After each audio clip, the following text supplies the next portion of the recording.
This is Navigating Cyber Risk podcast with me, John Riley, and George Usey as your hosts. Join us as we explore the challenges faced by executives as they grapple with new and ever-changing cybersecurity mandates.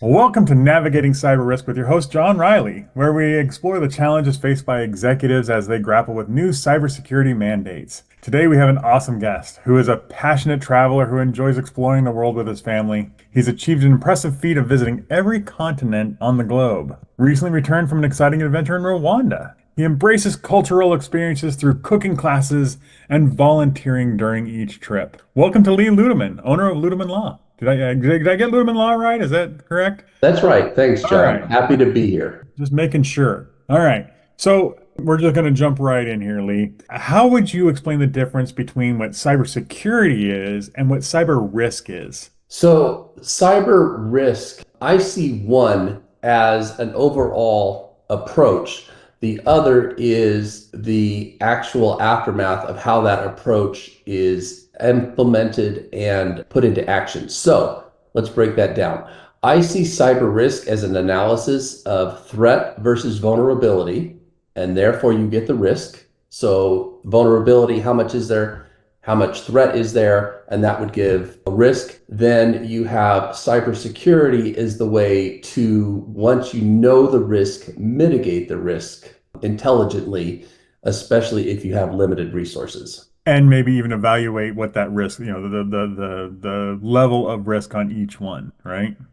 Agreed. Because otherwise, maybe there needs to be a formula, for each company on maybe. So Lee, I think we got something we can work on together to make that happen. I have one. I used to teach privacy in law school, and I used to teach it with the three little pigs. So everybody's familiar with this story. The big bad wolf is the actual threat. So and each little pig, you have straw, sticks, and bricks. That's your vulnerability. If there's no big bad wolf, it doesn't matter if your house is made out of straw, sticks, or bricks. There's zero threat. It's not going to be blown down. When you have the big bad wolf, you have the threat, then you have a vulnerability of straw, very vulnerable. There's 100% risk. Sticks, very vulnerable, 100% risk. The threat is there with the brick house, but no matter how hard the wolf blew, there's no risk because he couldn't blow the house down. So, or no vulnerability, he couldn't blow the house down, therefore no risk. So it's a matter of, and I see it as a matrice. Sorry for nerding out on you, but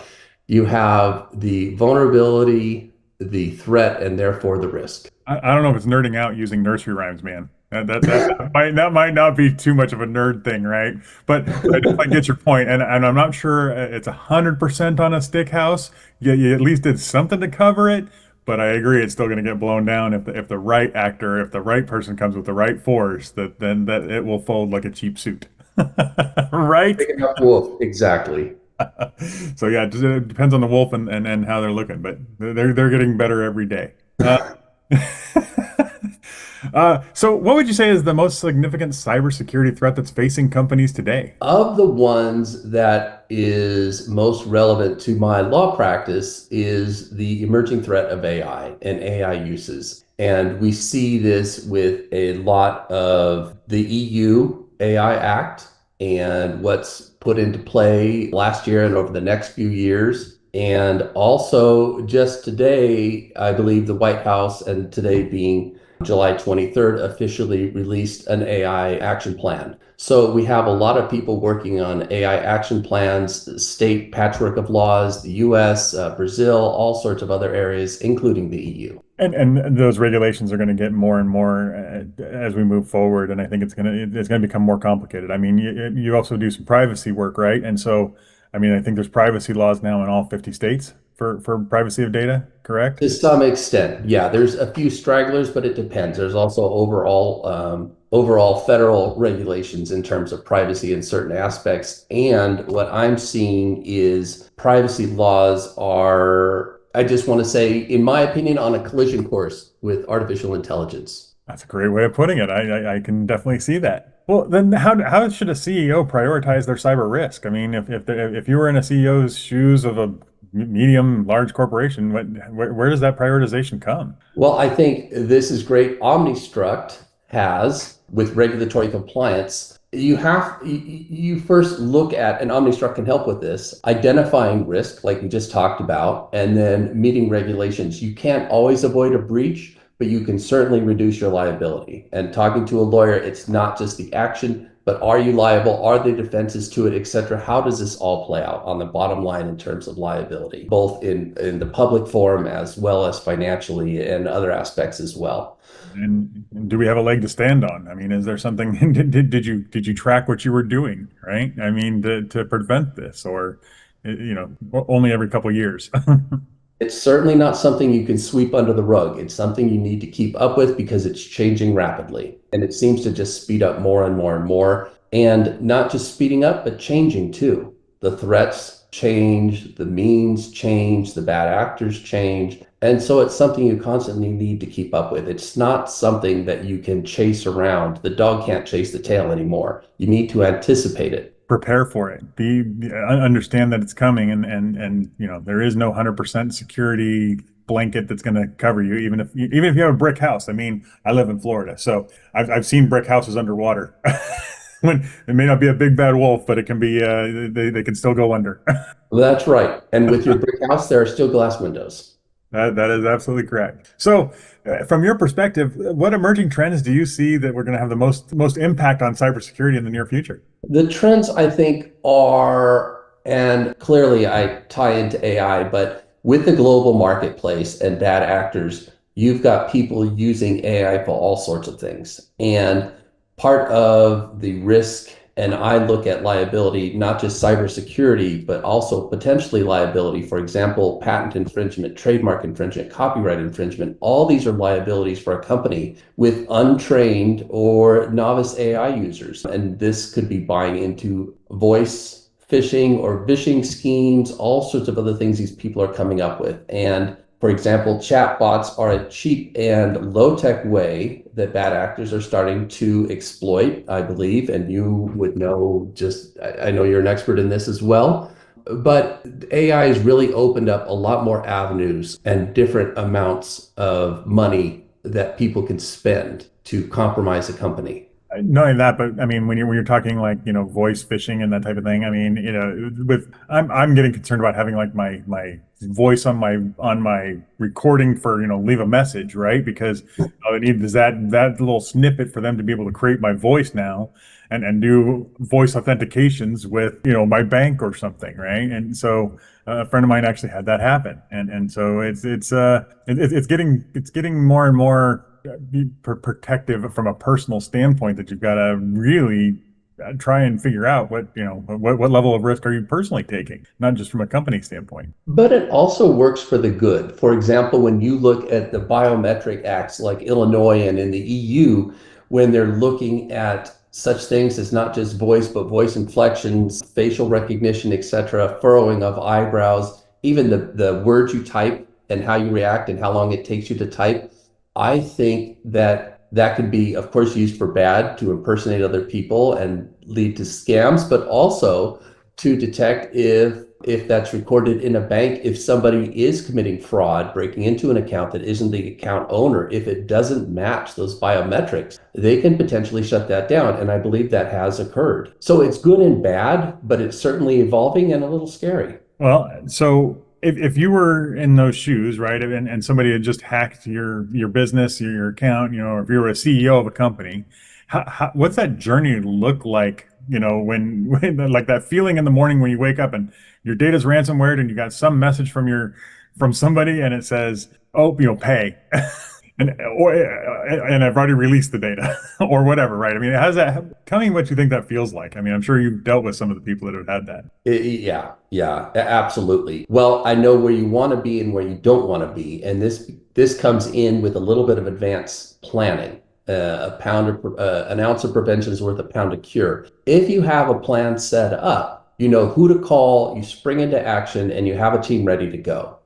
Different departments and outside people to help you with that. This certainly, if you wake up to that and you find out that you being the CEO, somebody has created a deep fake of your voice, maybe even your visual, and tried to commit a fraud, worst case scenario, I suppose, but all sorts of other things as well. This is not the time to be calling people to figure out who do I call and making introductions. This is the time when this is what we're ready for. So you can put together a plan, you can put together an action plan, but the only thing that matters when it happens is the fact that you have planned for the event, because probably it isn't going to go 100% to the scenarios and the hypotheticals that you planned for. But at least you have a plan in effect and you can act and you pretty much know what to do. There was a So you super, yeah, there was a can super. wake up and cry, or you can wake up and say, here we go. This is what I've been preparing for. This is how we practiced it. There was a, I don't know, a Marvel show or something where he goes, prepare the plan, write the plan, and then throw the plan out because it doesn't matter anymore. You just got to go with what's going on, kind of thing. I don't remember exactly what the thing was, but it was similar. I mean, when you get in that emergency situation, like your bells and whistles are going off, and you just got to make things go.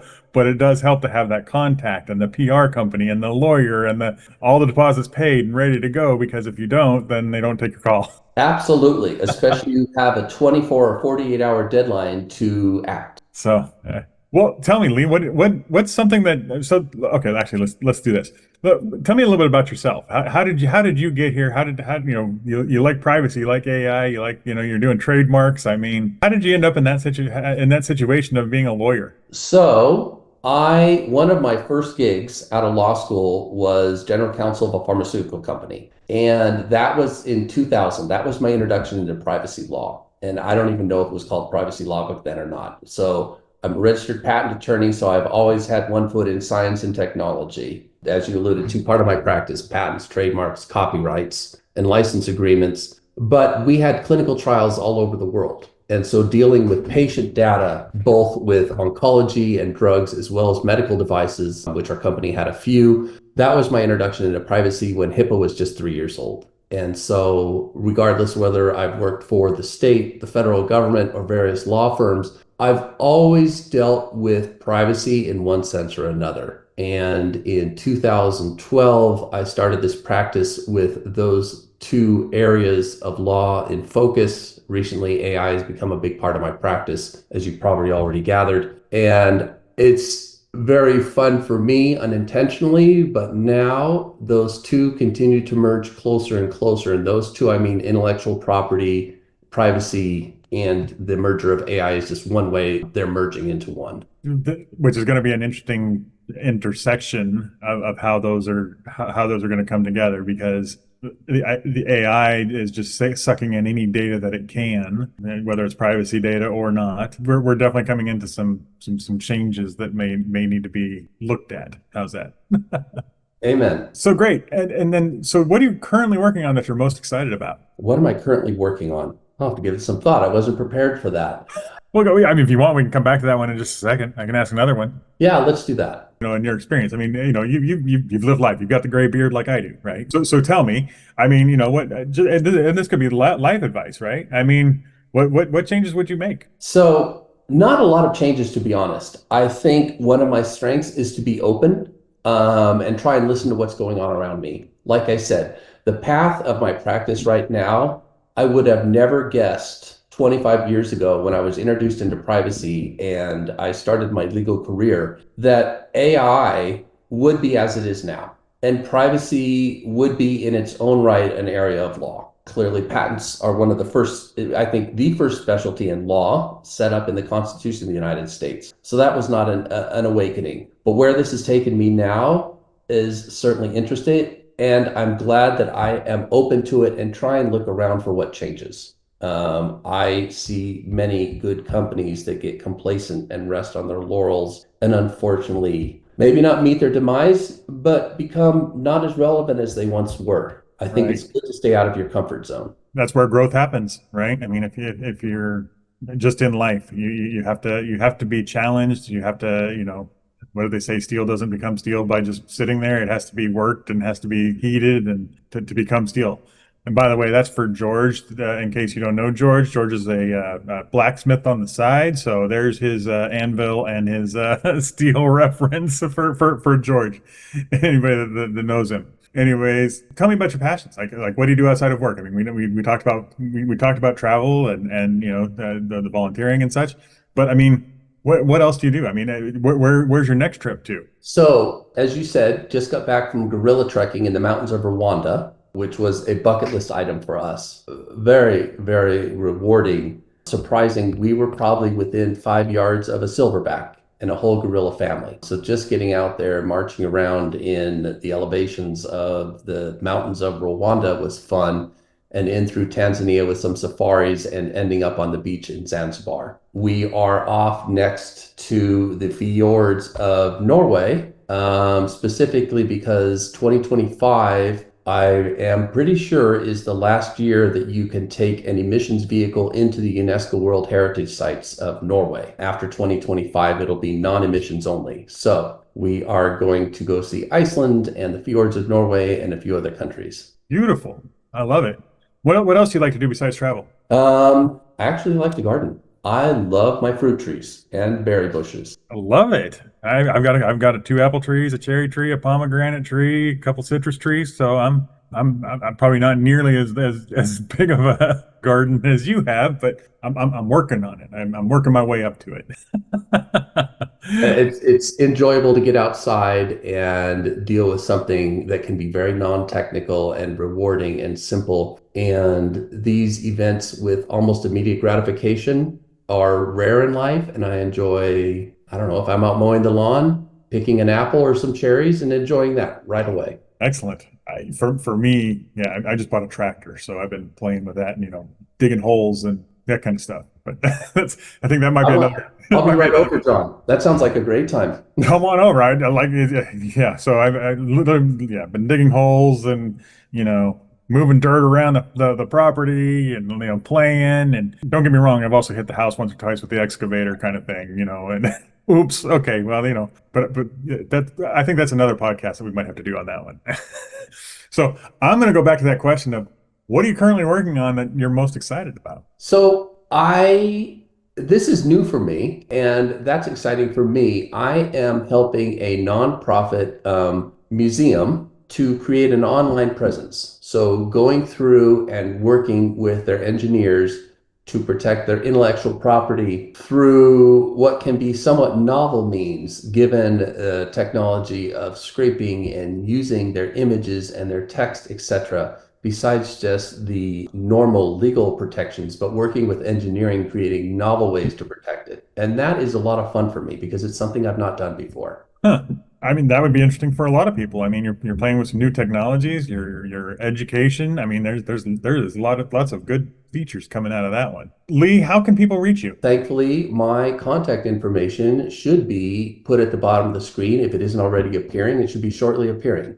And that's the best way to get a hold of me. All right. But would you like it to be email, LinkedIn? What's the best way? Send me an email. All right, Lee. I think we got it. So, all right. Well, Lee, I appreciate your time on this one and your insight into all the privacy stuff. I mean, it's not very often that we actually get a privacy expert, that understands this, as well as, the learning of AI and how that's intersecting. So I really appreciate you being on and taking the time to be on here, Lee. My pleasure, John. Always great to speak with you. We have fun when we're together. Maybe we'll have to start traveling together. I kind of like your plans. All right, everybody. And thank you to our audience for listening. Hope you've learned something today. Maybe pass this on to a friend. We're always looking to find more people on the podcast. And then there it is. It's been another great episode of Navigating Cyber Risk with your host John, and we'll see you next time. Thanks, everybody. This was another amazing episode of Navigating Cyber Risk, powered by Omnistruct. Show us some love by subscribing and sharing today. Reach out to us with any comments, questions, or ideas about future shows by emailing us at podcast@omnistruct.com. Until next time, remember, governance is not a technology.